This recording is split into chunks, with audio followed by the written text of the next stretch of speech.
All right, chapter 1 review. I'm just going to give very basic definitions of these. You can write down better, more thorough definitions. I'm just going to write down the main gist. So, supplementary angles. They add to 180. Okay, and complementary add to 90. Again, you can write a more thorough definition. Two angles that add up to 180. I'm just, giving you the general idea. So here's a straight line, 180 degrees. Just, that angle plus this angle are supplementary. Here is a right angle. Okay, we know it's right angle. And if I have this angle here and that angle there, they add up to 90. Okay, vertical angles, kind of opposite angles. So anytime you have an X, those two, and they're also congruent. So those two are congruent, and these two are congruent. Coplanar, points on the same plane. I can write, I really can.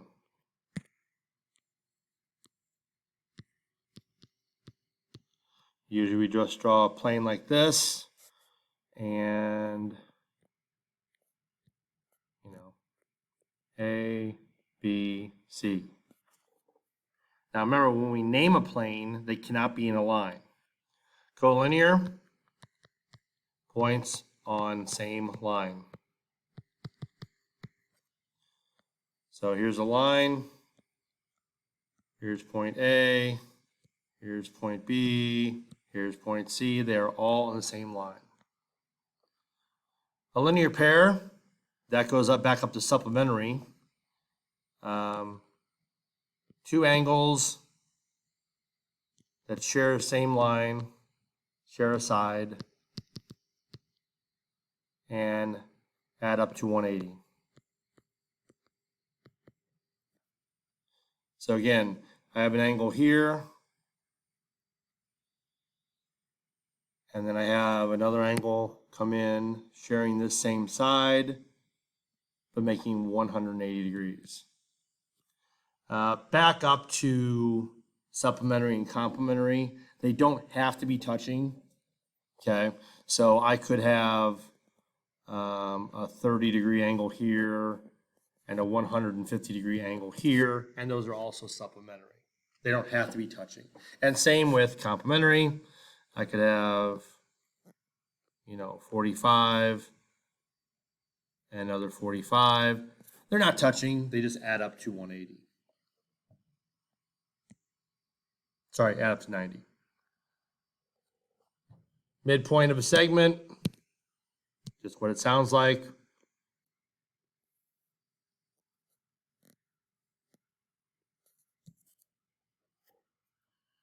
Okay, so the midpoint is a point that cuts a segment into two congruent pieces or segments.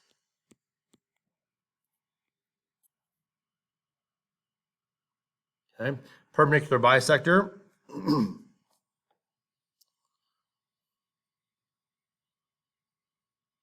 It bisects a segment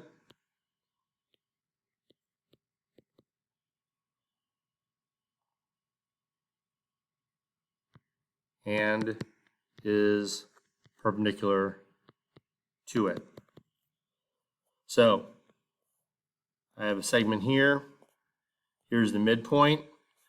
The perpendicular bisector comes down at that midpoint and is also perpendicular.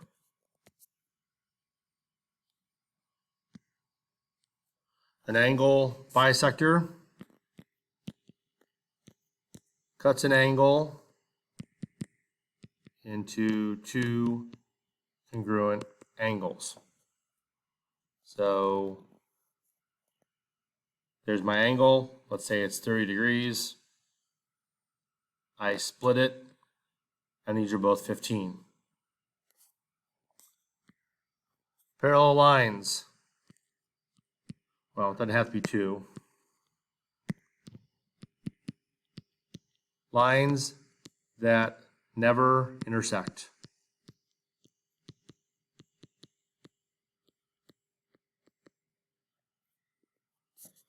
So here's a line here. Here's a line here. They will never intersect. We do these darkened triangles to show parallel lines. Skew lines.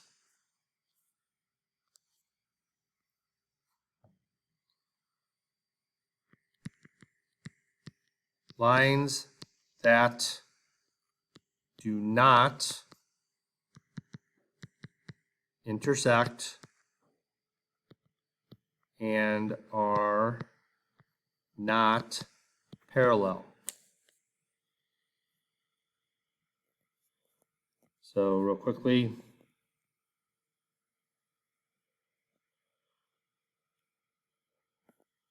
I have a box here, okay?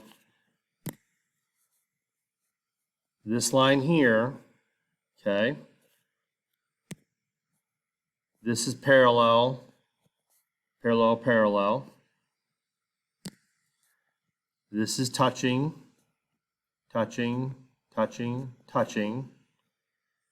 So the four green lines left, right here, here, here, and here are skew. All right, the intersection of two lines is a point.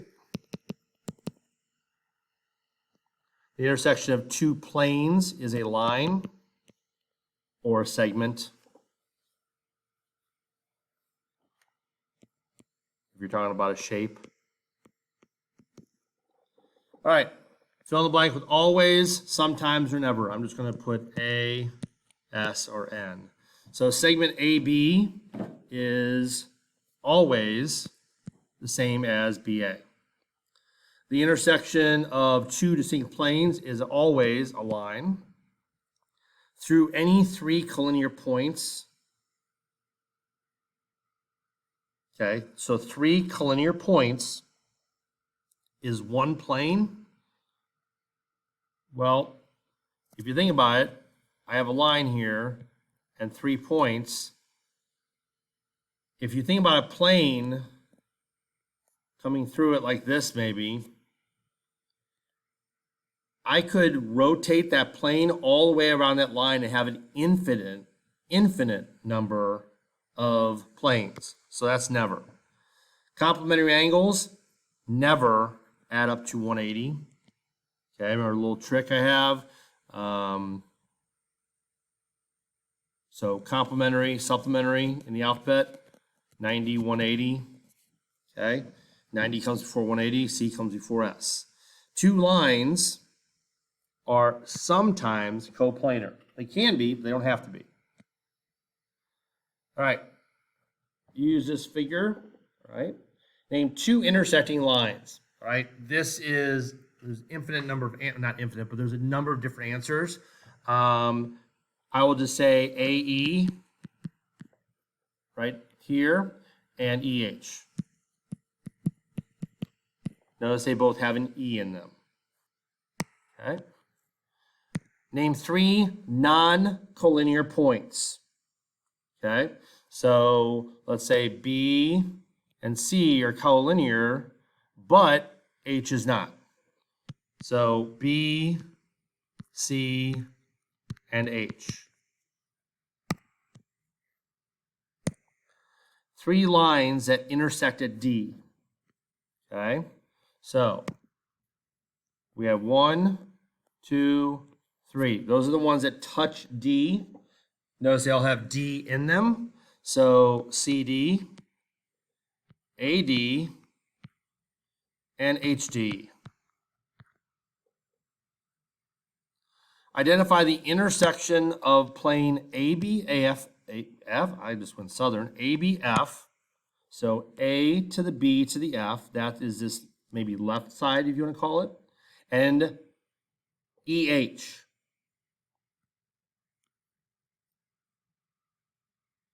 Okay, so where do those intersect? They intersect at point E. Identify the intersection of FG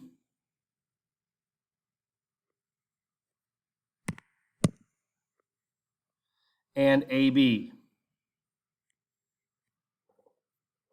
Well, obviously, you can clearly see there is none. They do not intersect. Identify the intersection of ADC and point B. So ADC, ADC, and point B. So where do those intersect? At point B.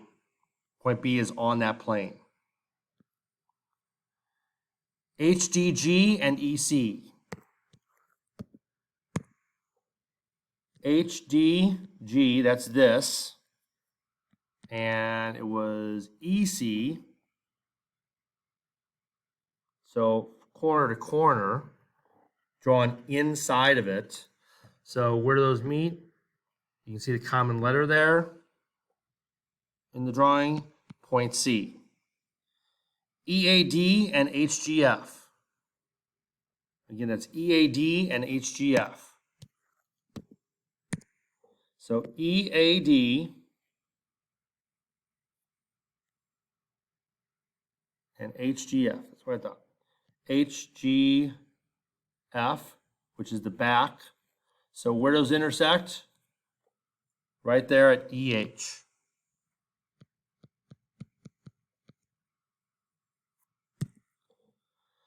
All right, angle 1 measures 118. Find the measure of angle 3. Well, they are vertical angles, so therefore 118.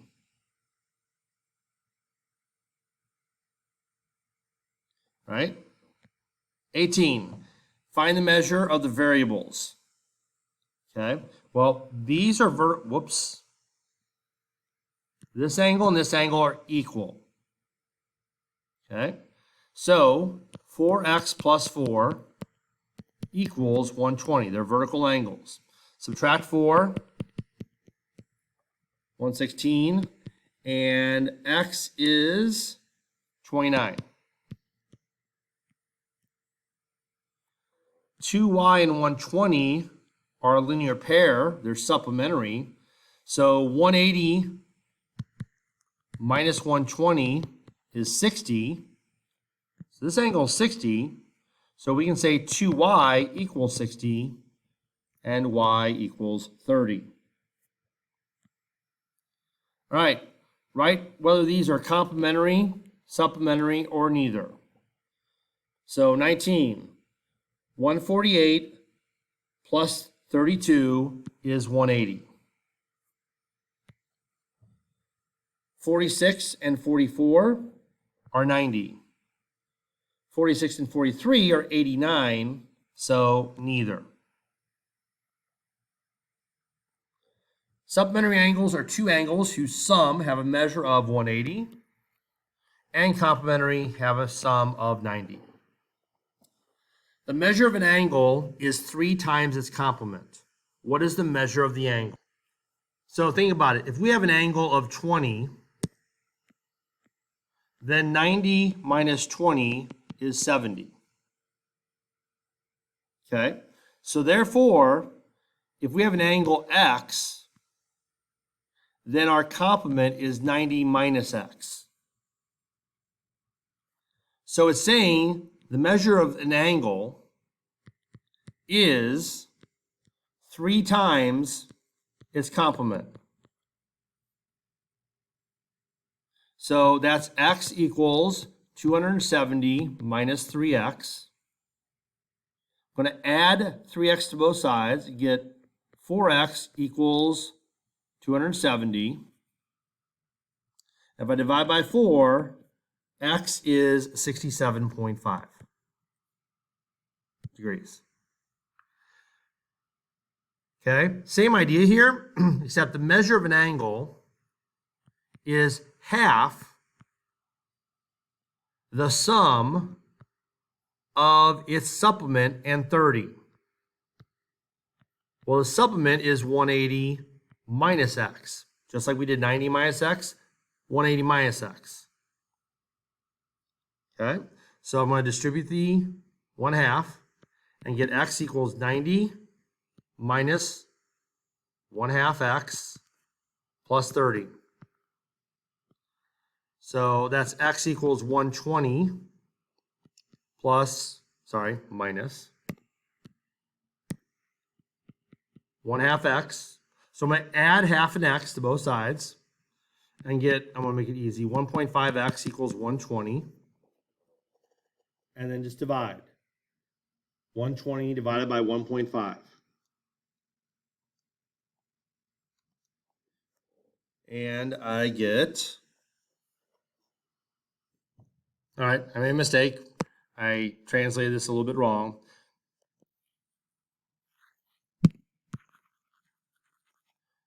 So you gotta be careful with the wording. The measure of an angle is half of the sum. So I've got to add these two together first. So it's 1/2, 180 plus 30 is 210 minus x. X equals 210, which is divided by 2, is 105 minus x, 1/2 x. Now, when I add 1/2, I get 1.5x equals 105. And I get x equals 70. And the reason I knew that is I checked my work. And the answer I was going to get was not going to work out. So I found out I was wrong. And that's why we check our work. All right, 23. So this angle here and this angle here form a line. That means they are a linear pair. So these two angles add to 180. So that's 6x plus 144 plus 18 is 162. If I subtract that from 180, I get 18. So x is 3. 24. B is the midpoint of AC. AB is 2x plus 10. BC is 3x minus 5. So these two are equal. You got to pay attention and make sure they didn't give you here like AC, which would have been the whole thing. So these are just equal, so we just set them equal. I'm going to move this 2x over here to give me x and add 5 and get negative 5.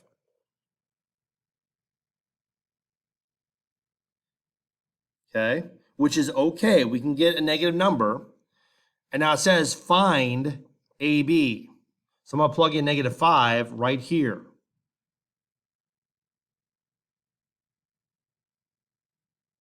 Look at the silly mistake I made. This is 2x plus 10. These things happen. So when I add 5, I get 15. And 2 times 15 is 30 plus 10. AB is 40. Now again, I made a mistake. It happens. But how did I know I made a mistake? We can get a negative number for x. That's okay. But when I plugged it in, I would have gotten this equal to 0. Okay? Would have had no measurement. And if I would have plugged it in here, negative 5, I would have gotten negative 20. They would not have been equal. So I knew I made a mistake. It happens. It was just a simple copy error. All right. B is the midpoint of AC again. AB is 3x plus 5. BC is 4x minus 2. And AC is 66. So we got to find each segment length. So 3x plus 5 plus 4x minus 2 equals 66. So that's 7x, 5 minus 2 is 3, equals 60. 6, sorry. If I subtract 3, I get 7x equals 63, and x equals 9.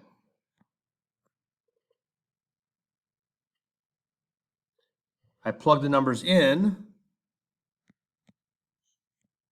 Oh, notice it says B is between A and C.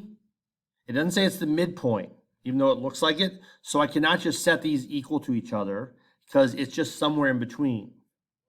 Okay? So now when I plug 9 in, 9 times 3 is 27, plus 5 is 32. So AB is 32. And then 4 times 9 is 36, minus 2 is 34. So BC is 34. So really close to almost being equal, but not equal. Okay, 26. If B is between A and C, so we're drawing our own this time, A and C. I'm just going to put it kind of off center a little bit. I may be wrong which one's longer. It doesn't matter. BA is 32 and CA is 78. What's this? So in that case, we just do 78 minus 32 and get 46. And I was right, that was the longer segment. All right, find the midpoint of the segment with the given endpoints. So that's all, very simple. All we do is add these two together and divide by 2. So -8 plus 6 divided by 2, -2 plus -7 divided by 2. So -8, 6 minus 8 is -2 over 2, which is -1. And this is -9 divided by 2, which is -4.5 or -4.5. Doesn't matter if you write it as a decimal or fraction. Right? 6 minus 8, or 6 plus -8 divided by 2, and 5 minus 10, or 5 plus -10 divided by 2. So that's -2 divided by 2 again. Notice the numbers are exactly the same for the x's. So -1, we already knew that. And this is -5 divided by 2, which is -2.5. And I could have written -2.5. Doesn't matter. Now these two are the harder ones, just more challenging. This is where a picture helps. Okay, endpoint, -5, -1. Endpoint, x, y. Midpoint right here, -3, -8. So remember, these two add together, divided by 2 equals -3. And -1 plus y divided by 2 equals -8. So I multiply both sides by 2. I get -5 plus x equals -6.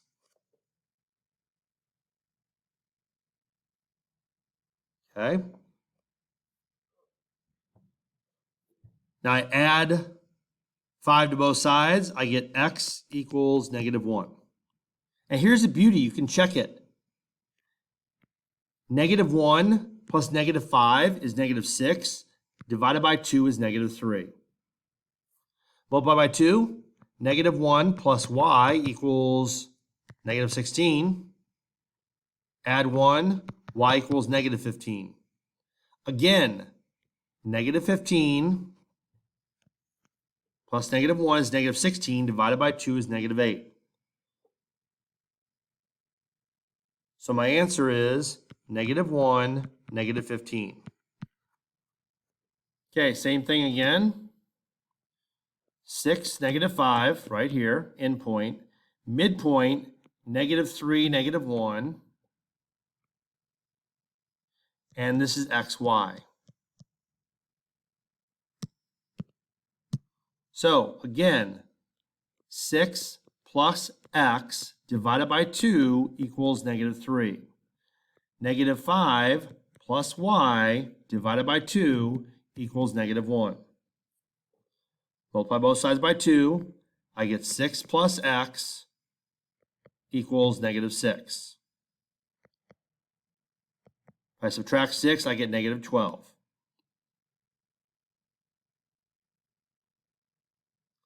Over here, multiply by 2, I get negative 5 plus y equals negative 2. Add 5 to both sides. I get y is 3. And again, I can check. 3 minus 5 is negative 2. Divided by 2 is negative 1. Negative 12 plus 6 is negative 6. Divided by 2 is negative 3.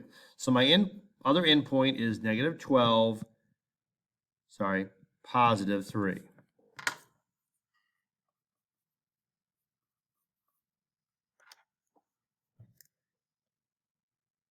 All right, distance formula.